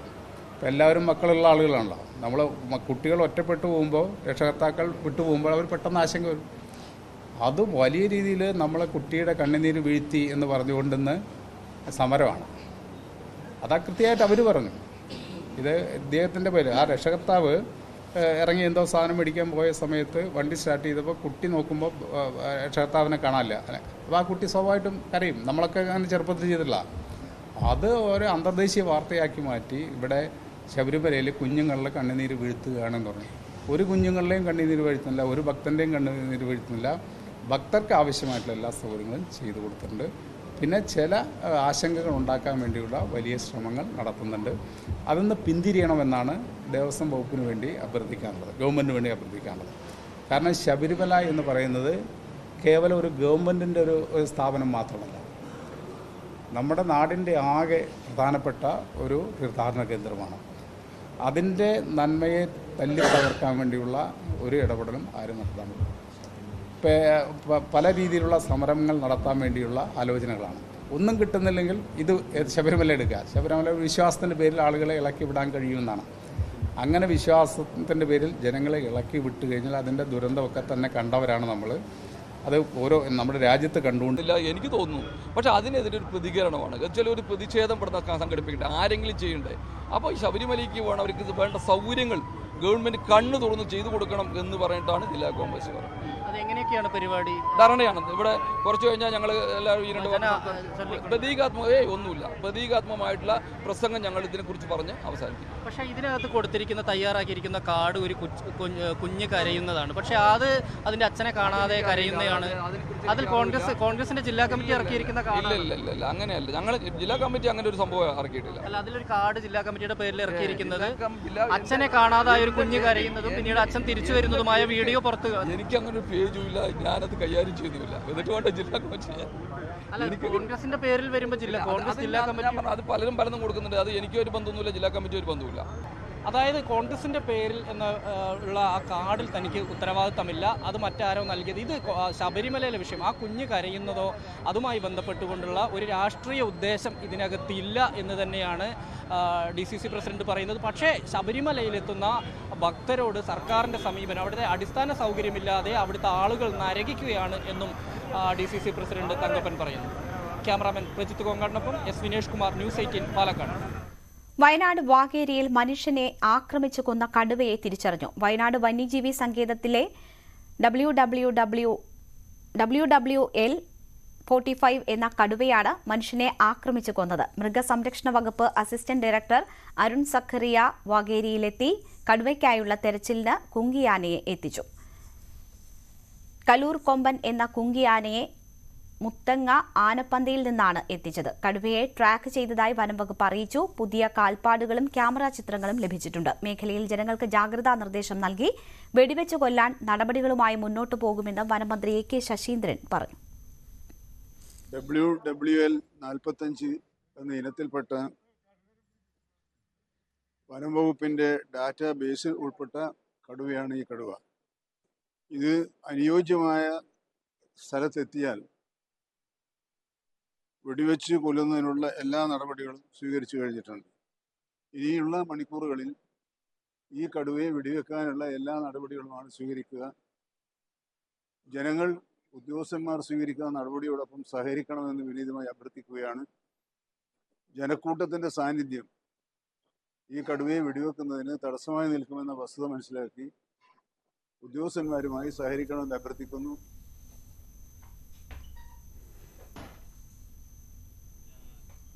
ജിൻസുണ്ട് വിവരങ്ങളുമായി. ജിൻസ്, അരുൺ സഖറിയ അവിടെ എത്തിയിരിക്കുന്നു. കടുവയെ ട്രാക്ക് ചെയ്തു എന്ന വിവരം വനംവകുപ്പിൽ നിന്ന് ലഭിക്കുന്നു. നരഭോജി കടുവയെ പിടിച്ചു എന്ന വാർത്ത ഉടൻ പ്രതീക്ഷിക്കാമോ? രേണുക, വാഗേരി കൂടല്ലൂർ പ്രദേശത്താണ് ഈ അപകടകാരിയായിട്ടുള്ള കടുവയ്ക്കുള്ള തിരച്ചിൽ ഇപ്പോൾ പുരോഗമിക്കുന്നത്. കടുവയ്ക്കുള്ള തിരച്ചിലിനായിട്ടാണ് ഇപ്പോൾ കുങ്കി ആനയും ഇവിടെ എത്തിച്ചിട്ടുള്ളത്. കല്ലൂർ കൊമ്പൻ എന്ന കുങ്കി ആനയാണ് മുത്തങ്ങ ആനപ്പന്തിയിൽ നിന്നും ഈ ഭാഗത്തേക്ക് തിരച്ചിലിനായി കൊണ്ടുവന്നിട്ടുള്ളത്. അല്പസമയത്തിനകം ഭരത് എന്ന കുങ്കി ആനയും ഈ തിരച്ചിലിനായി എത്തിക്കും എന്നുള്ളതാണ് വനംവകുപ്പ് അറിയിച്ചിട്ടുള്ളത്. ഈ കടുവയെ തിരിച്ചറിഞ്ഞ പശ്ചാത്തലത്തിലാണ് മയക്കുവെടി വെക്കാനുള്ള ഒരു ശ്രമം നിലവിൽ വനംവകുപ്പ് നടത്തുന്നത്. ഈ കടുവയെ ട്രാക്ക് ചെയ്തതായും വനംവകുപ്പ് നേരത്തെ അറിയിച്ചിരുന്നു. അതുപോലെ തന്നെ വനംവകുപ്പ് സ്ഥാപിച്ചിട്ടുള്ള ഈ ക്യാമറകളിലെല്ലാം തന്നെ പുതിയ കാൽപ്പാടുകളും അതുപോലെ തന്നെ ചിത്രങ്ങളും ലഭിച്ചിട്ടുണ്ട് എന്നാണ് അറിയാൻ കഴിഞ്ഞിട്ടുള്ളത്. ഈ മയക്കുവെടി വിദഗ്ധനായിട്ടുള്ള അരുൺ സക്രിയും ഈ മയക്കുവെടി വിദഗ്ധരോടൊപ്പം ക്യാമ്പ് ചെയ്യുന്നുണ്ട്. നിലവിൽ ഈ കടുവയെ വനംവകുപ്പ് തിരിച്ചറിഞ്ഞു. വനംവകുപ്പിന്റെ ഡാറ്റാ ബെൽറ്റിൽപ്പെട്ട 13 വയസ്സുള്ള കടുവയാണ് ഈ പ്രജീഷ് എന്ന യുവാവിനെ കൊലപ്പെടുത്തിയിട്ടുള്ളത്. WWL 45 എന്ന ഇനത്തിൽപ്പെട്ട ആൺ കടുവയെയാണ് ഈ യുവാവിനെ ആക്രമിച്ച് കൊലപ്പെടുത്തിയതായി പറയുന്നത്. വനംവകുപ്പ് മന്ത്രി AK ശശീന്ദ്രനാണ് ഈ വിവരം രാവിലെ ഔദ്യോഗികമായി പുറത്തുവിട്ടത്. എന്തായാലും കടുവയ്ക്കായുള്ള തിരച്ചിൽ ഊർജിതമാക്കിയിരിക്കുകയാണ്. രേണുക. ശരി, ജിൻസാണ് വിവരങ്ങൾ നൽകിയത്. എന്തായാലും കടുവയെ ഉടൻ പിടികൂടാൻ കഴിയും എന്ന പ്രതീക്ഷയിലാണ്. വെടിവെച്ച് കൊല്ലാൻ തന്നെയാണ് തീരുമാനം. അതിന്റെ നടപടികൾ പുരോഗമിക്കുന്നു. വയനാട്ടിൽ കടുവ ആക്രമണത്തിൽ യുവാവ് മരിച്ച സംഭവത്തിൽ വനം വകുപ്പിനെതിരെ താമരശ്ശേരി ബിഷപ്പ് റെമിജിയോസ് ഇഞ്ചനാനിയിൽ ഉദ്യോഗസ്ഥർ കർഷകർക്കെതിരെ കേസെടുക്കാതിരിക്കാൻ ഒരുമിച്ച് നിൽക്കണം. സർക്കാർ സ്ഥാപനങ്ങൾ നോക്കുകുത്തിയാകുന്നു. ഔദാര്യമല്ല, അവകാശമാണ് കർഷകർ ചോദിക്കുന്നത്. കർഷകരുടെ കടം പൂർണ്ണമായും എഴുതിത്തള്ളണമെന്നും താമരശ്ശേരി ബിഷപ്പ് ആവശ്യപ്പെട്ടു. നമ്മുടെ പ്രിയപ്പെട്ട പ്രജീഷിന്റെ കുടുംബത്തെ കാണുവാൻ സാധിച്ചു. ദുഃഖകരമായിട്ടുള്ള ഒരവസ്ഥ. സഹായിക്കാൻ ആരുമില്ല. 10 ലക്ഷം രൂപ സർക്കാർ കൊടുക്കുമെന്ന് പറഞ്ഞെങ്കിലും ഒരു വണ്ടിച്ചെക്ക് കൊടുത്ത് അവസാനിപ്പിക്കുകയാണ്. എന്ന് കിട്ടും 10 ലക്ഷം രൂപ? പ്രജീഷ് എന്നൊരു ചെറുപ്പക്കാരന്റെ ജീവന് വിലയിടുന്നത് 10 ലക്ഷം രൂപ സർക്കാർ, ഈ വനം വകുപ്പ് അവിടെ അവസാനിക്കുകയാണ്. നമ്മുടെ അതിജീവനത്തിലുള്ള പോരാട്ടത്തിൽ മുഖ്യ ശത്രു ആരാണെന്ന് ചോദിച്ചാൽ അത് വനം വകുപ്പ് തന്നെയാണെന്ന് കൃത്യതയോടുകൂടി നമുക്ക് പറയുവാൻ സാധിക്കും. ഈ മലബാറിലേക്കുള്ള കുടിയേറ്റം നമുക്ക് സാധിച്ചത് അന്ന് വനം വകുപ്പ് സജീവമല്ലാതിരുന്നതുകൊണ്ട്. അന്ന് നമ്മളിവിടെ കുടിയേറിയപ്പോൾ വനമൊന്നും ആരും കയ്യേറിയിട്ടില്ല.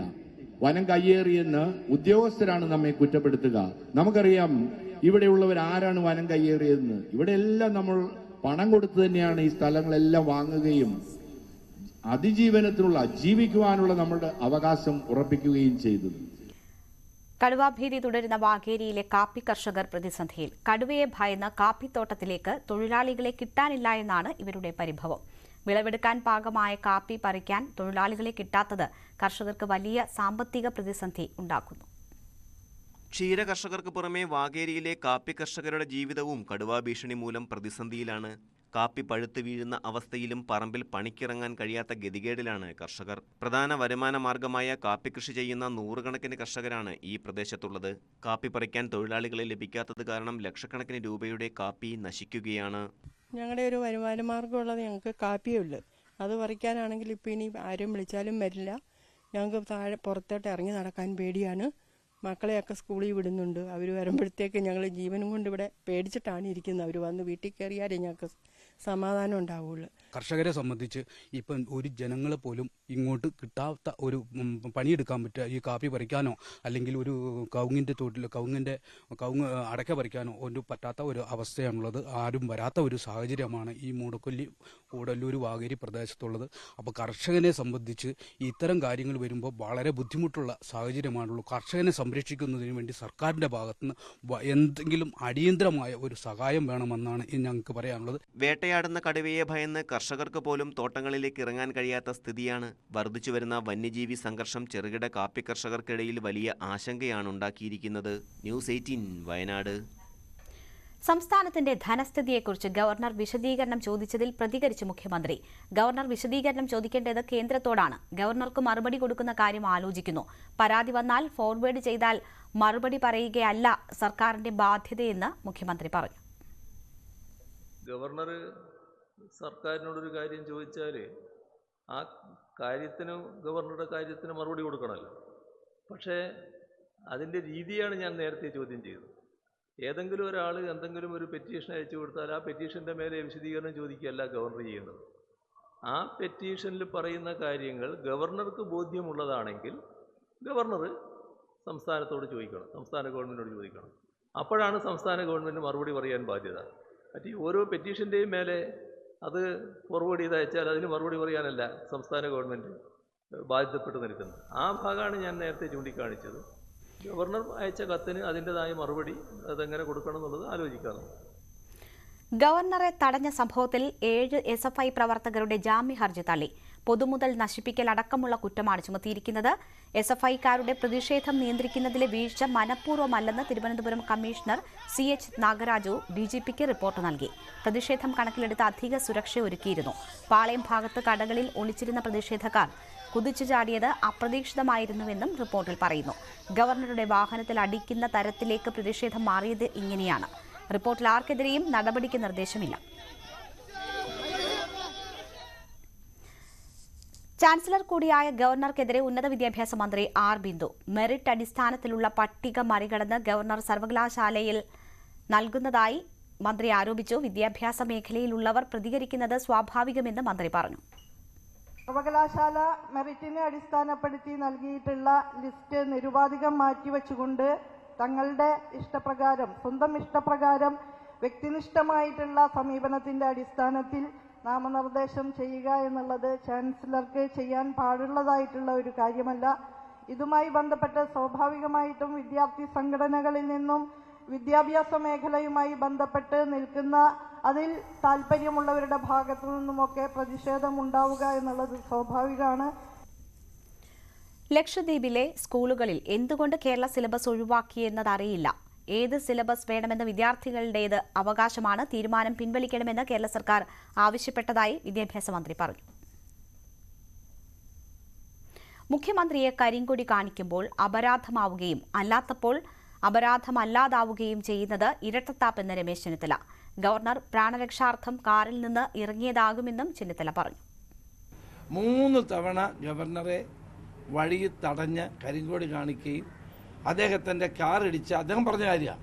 കാറിനകത്ത് വെച്ച് അദ്ദേഹത്തെ അപായപ്പെടുത്താൻ ശ്രമിച്ചപ്പം ഗത്യന്തരമില്ലാതെ അദ്ദേഹം വെളിയിലോട്ട് ഇറങ്ങിയതായിരിക്കും. പ്രാണരക്ഷാർത്ഥം അദ്ദേഹം ഇറങ്ങിയതായിരിക്കും എന്നാണ് എനിക്ക് തോന്നുന്നത്. ഇപ്പോൾ കരിങ്കോടി പ്രതിഷേധം എല്ലാ കാലത്തും നടക്കുന്നതല്ലേ കേരളത്തിൽ? പ്രതിഷേധമുള്ളത് മുഖ്യമന്ത്രിക്കാണ്, ഞങ്ങൾക്കല്ല. പോലീസിലെ അമിത ജോലി ഭാരത്തിന് പരിഹാരം കാണാൻ സംസ്ഥാന സർക്കാർ സ്റ്റേഷനുകളിൽ അംഗബലം കൂട്ടാനുള്ള നടപടികൾ ആരംഭിച്ചു. സ്റ്റേഷനുകളിലേക്ക് ആവശ്യമുള്ള ഉദ്യോഗസ്ഥരുടെ എണ്ണം അറിയിക്കാൻ ഡിവൈഎസ്പിമാരോട് DGP നിർദ്ദേശിച്ചു. 15 ദിവസത്തിനുള്ളിൽ വിവരങ്ങൾ കൈമാറണമെന്നാണ് നിർദ്ദേശം. News 18 impact. 35 വർഷം മുൻപുള്ള അംഗബലമാണ് പോലീസ് സേനയ്ക്ക് ഇപ്പോഴുമുള്ളത്. ജനസംഖ്യാ വർധനയ്ക്കനുസരിച്ച് പോലീസ് അനുപാതത്തിൽ കുറവുണ്ടായതിനു പുറമെ പുതിയ ഉത്തരവാദിത്വങ്ങളും പോലീസ് ഉദ്യോഗസ്ഥർക്ക് മേൽ വന്നു. 14-16 മണിക്കൂറുകൾ വരെ തുടർച്ചയായി ജോലി ചെയ്യേണ്ട അവസ്ഥ. സംസ്ഥാനത്തെ 484 പോലീസ് സ്റ്റേഷനുകളിൽ 364 സ്റ്റേഷനുകളിലും പോലീസുകാരുടെ അംഗസംഖ്യ 50-ൽ താഴെയാണ്. 44 സ്റ്റേഷനുകളിൽ 19 മുതൽ 30 വരെ ഉദ്യോഗസ്ഥർ മാത്രമേ ഉള്ളൂ. പോലീസുകാരുടെ ദുരവസ്ഥയെക്കുറിച്ച് ന്യൂസ് 18 നിരവധി വാർത്തകൾ സംപ്രേഷണം ചെയ്തിരുന്നു. സേനയിലെ അംഗബലം വർദ്ധിപ്പിക്കാനുള്ള നടപടി സർക്കാർ ആരംഭിച്ചു. ആവശ്യമുള്ള ഉദ്യോഗസ്ഥരുടെ എണ്ണം അറിയിക്കാൻ DGP ഡിവൈഎസ്പിമാർക്ക് നിർദ്ദേശം നൽകി. സ്റ്റേഷനുകളിലെ ദൈനംദിന ഡ്യൂട്ടി, ക്രമസമാധാനം, ഗതാഗത നിയന്ത്രണം എന്നിവയ്ക്കാവശ്യമായ അംഗബലം പോലീസ് ആസ്ഥാനം നൽകിയ ഫോർമാറ്റിൽ രേഖപ്പെടുത്തി അയക്കാനാണ് DGPയുടെ കത്തിൽ പറയുന്നത്. നിലവിലുള്ള അംഗബലം എത്ര, ഇനി എത്ര വേണം എന്ന കണക്ക് കൃത്യമായി നൽകണം. 5 ദിവസത്തിനുള്ളിൽ സ്റ്റേഷൻ ഹൗസ് ഓഫീസർമാർ ഡിവൈഎസ്പിമാർക്ക് കണക്ക് നൽകണം. ഇത് ക്രോഡീകരിച്ച് ഡിവൈഎസ്പിമാർ 15 ദിവസത്തിനുള്ളിൽ പോലീസ് മേധാവിക്ക് റിപ്പോർട്ട് സമർപ്പിക്കണം. പോലീസിൽ ഒഴിവുള്ള തസ്തികകളിൽ ഇപ്പോഴും നിയമനം ഇഴഞ്ഞു നീങ്ങുകയാണ്. നിലവിലെ റാങ്ക് ലിസ്റ്റിന്റെ കാലാവധി അവസാനിക്കാൻ 4 മാസമാണുള്ളത്. V Vinod, news 18, Thiruvananthapuram. തിരുവനന്തപുരം നഗരത്തിൽ ഹോട്ടലുകൾ കഴുത്തറുപ്പൻ വില ഈടാക്കുന്നുവെന്ന ന്യൂസ് 18 വാർത്ത ചർച്ച ചെയ്ത് നഗരസഭ. അമിത തുക ഈടാക്കുന്ന സാഹചര്യം ഭക്ഷ്യമന്ത്രിയുടെയും ജില്ലാ കളക്ടറുടെയും ശ്രദ്ധയിൽപ്പെടുത്തിയെന്ന് മേയർ കൌൺസിലിനെ അറിയിച്ചു. നഗരസഭ വില നിർണ്ണയിക്കുന്ന തരത്തിൽ സംവിധാനം കൊണ്ടുവരുന്നതിന്റെ നിയമസാധുത പരിശോധിക്കുമെന്നും മേയർ ആര്യ രാജേന്ദ്രൻ പറഞ്ഞു. പ്രതിപക്ഷ നേതാവ് MR ഗോപനാണ് കൊള്ളവില നിയന്ത്രിക്കണമെന്ന ആവശ്യം യോഗത്തിൽ ഉന്നയിച്ചത്. തമ്പാനൂർ ആര്യാനിവാസ് ഹോട്ടൽ 2 വടക്കും ചായയ്ക്കും ഈടാക്കിയത് 115 രൂപ. ന്യൂസ് 18 ഒരു വാർത്ത പുറത്തു കൊണ്ടുവന്നു. എന്താ വെച്ചാൽ തിരുവനന്തപുരത്ത് നമ്മുടെ അയൽ സംസ്ഥാനത്ത് നിന്ന് വരുന്ന ആളുകൾ, അതോടൊപ്പം തന്നെ അയ്യപ്പ ഭക്തന്മാർ ഒക്കെ വരുന്ന തമ്പാനൂർ റെയിൽവേ സ്റ്റേഷന് സമീപത്തുള്ള തമ്പാനൂർ ആര്യ നിവാസിൽ ഒരു സാധാരണക്കാരൻ കയറി 2 വടയും ഒരു ചായയും വാങ്ങിയിട്ടുള്ള ബില്ല് ഞാൻ ഇതിനോടൊപ്പം അയച്ചിട്ടുണ്ട്. അതിൽ 115 രൂപയാണ് ആ ഒരു ഉണ്ണികൃഷ്ണൻ എന്ന് പറയുന്ന കൊല്ലത്ത് താമസിക്കുന്ന ഒരാൾ തിരുവനന്തപുരത്ത് നിന്ന് ഒരു ചായയും വടയും കഴിച്ച് കിട്ടിയിരിക്കുന്നത്. ഈ കഴുത്തിൽ കത്തിവെക്കുന്ന ഇത്തരം പ്രവണതകളെ നിയന്ത്രിക്കുവാൻ ഒരു സംവിധാനം നമുക്ക് ഉണ്ടാകണ്ടേ സർ? ഇത്തരം പ്രവൃത്തികൾ ചെയ്യുന്ന ഹോട്ടലുകളുടെ ലൈസൻസ് ഉൾപ്പെടെ ക്യാൻസൽ ചെയ്തുകൊണ്ട് അവർക്കെതിരെ നടപടി സ്വീകരിക്കാൻ ഈ കൗൺസിൽ അതിനുവേണ്ടിയാണെന്നാണ് എനിക്ക് ആമുഖമായി ബഹുമാനപ്പെട്ട മേയറോട് സൂചിപ്പിക്കാൻ. വിഷയം ഗൗരവത്തിലെടുത്ത് നഗരസഭയും ഇടപെടൽ ഇതിനകം നടത്തിയെന്ന് മേയർ കൗൺസിലിനെ അറിയിച്ചു. നഗരസഭ വില നിയന്ത്രിക്കുന്ന തരത്തിൽ സംവിധാനം കൊണ്ടുവരുന്നതിന്റെ സാധ്യതയും പരിശോധിക്കുന്നു. ഇതൊരു പൊതുപ്രശ്നമാണ്. ചില ഹോട്ടലുകൾ അവർക്ക് തോന്നിയ പോലെ ഈ റേറ്റ് നിശ്ചയിക്കുന്നതുമായി ബന്ധപ്പെട്ടുകൊണ്ടുള്ള ഒരു പൊതു വിഷയം നമ്മുടെ മുന്നിലുണ്ട്. ആ വിഷയം അഡ്രസ് ചെയ്യുന്നതിന് വേണ്ടി ആദ്യഘട്ടത്തിൽ നമ്മൾ ചെയ്തത് ബഹുമാനപ്പെട്ട ഭക്ഷ്യ സിവിൽ സപ്ലൈസ് ലീഗൽ മെട്രോളജി വകുപ്പ് മന്ത്രിക്കും അതുപോലെ തന്നെ ബഹുമാനപ്പെട്ട കളക്ടറിനും ഈ വിഷയം ശ്രദ്ധയിൽപ്പെടുത്തിക്കൊണ്ട് നഗരസഭ കത്ത് കൊടുത്തിരുന്നു. ഈ വാർത്ത വന്നതിനെ തുടർന്ന് തന്നെ ഇത് പരിശോധിക്കണമെന്ന് ആവശ്യപ്പെട്ടുകൊണ്ട് നമ്മൾ കത്ത് കൊടുത്തിരുന്നു. നമുക്ക് ചെയ്യാൻ കഴിയുന്ന ഒരു കാര്യം നിയമപരമായ ഇതിന്റെ വശം മനസ്സിലാക്കിക്കൊണ്ട് ഒരു ലീഗൽ ഒപ്പീനിയൻ എടുത്തുകൊണ്ട് ഇതിലൊരു വില നിയന്ത്രണവുമായി ബന്ധപ്പെട്ടുകൊണ്ടുള്ള ഒരു ബൈലോ രൂപീകരിക്കാൻ സാധിക്കുമോ എന്ന് കൗൺസിൽ ചർച്ച ചെയ്യേണ്ട വിഷയമാണ്. കൊല്ലം സ്വദേശിയായ ഉണ്ണികൃഷ്ണനിൽ നിന്നാണ് അമിത വില ഈടാക്കിയത്. V Vinod, news 18, Thiruvananthapuram. കൊല്ലം ഓയൂരിൽ കുട്ടിയെ തട്ടിക്കൊണ്ടുപോയ കേസിലെ പ്രതികളുടെ കസ്റ്റഡി കാലാവധി ഇന്ന് അവസാനിക്കും. പ്രതികളെ കൊട്ടാരക്കര കോടതിയിൽ ഹാജരാക്കും. നിർണായകമായ പല തെളിവുകളും മൊഴികളും അന്വേഷണ സംഘത്തിന് ലഭിച്ചു. കാസർഗോഡ് തൃക്കരിപ്പൂർ മുൻ MLA കെ കുഞ്ഞിരാമൻ അന്തരിച്ചു. CPM കാസർഗോഡ് ജില്ലാ സെക്രട്ടറിയും സംസ്ഥാന കമ്മിറ്റി അംഗവുമായിരുന്നു. 2006 മുതൽ 16 വരെയാണ് MLA ആയിരുന്നത്. തൃശൂരിൽ ഗ്രില്ലിനുള്ളിൽ തല കുടുങ്ങിയ കുട്ടിയെ രക്ഷപ്പെടുത്തി അഗ്നിരക്ഷാസേന. ഇരിങ്ങാലക്കുടയിലെ KPM ആർക്കേഡ് എന്ന കെട്ടിടത്തിന്റെ 2ാം നിലയിലായിരുന്നു 3 വയസ്സുകാരിയുടെ തല കുടുങ്ങിയത്. BJPയിലേക്ക് വന്നത് ഒറ്റയ്ക്കല്ല, ഒരു പാർട്ടിയുമായെന്ന് നടൻ ദേവൻ. BJPയും RSSും ഭീകരരാണെന്ന ചിന്ത മുസ്ലിങ്ങൾക്കും ക്രിസ്ത്യാനികൾക്കും ഉണ്ടെന്നും ദേവൻ.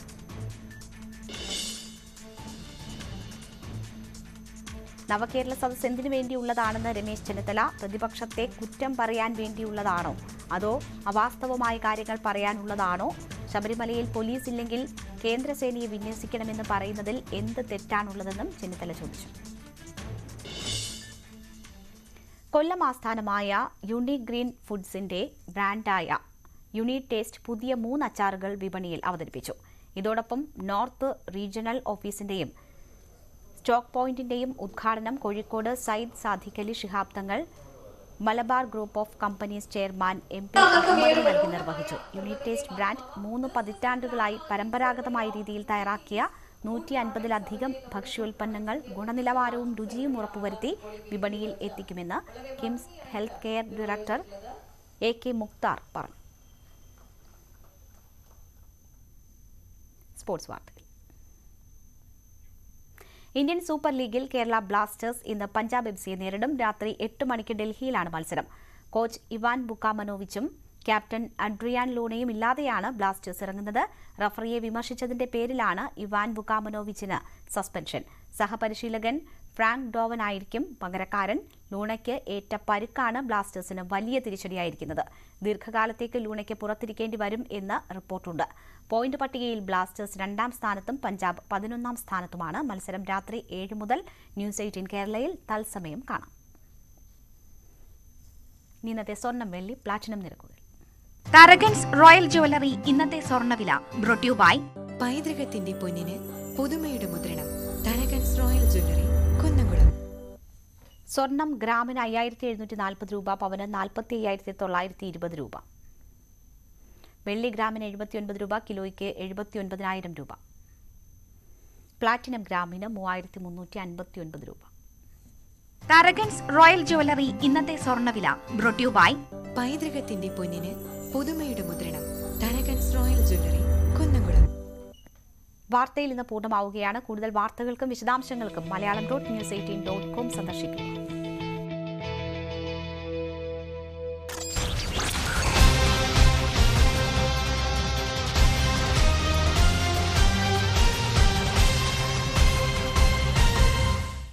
ഈ പരിപാടി നിങ്ങൾ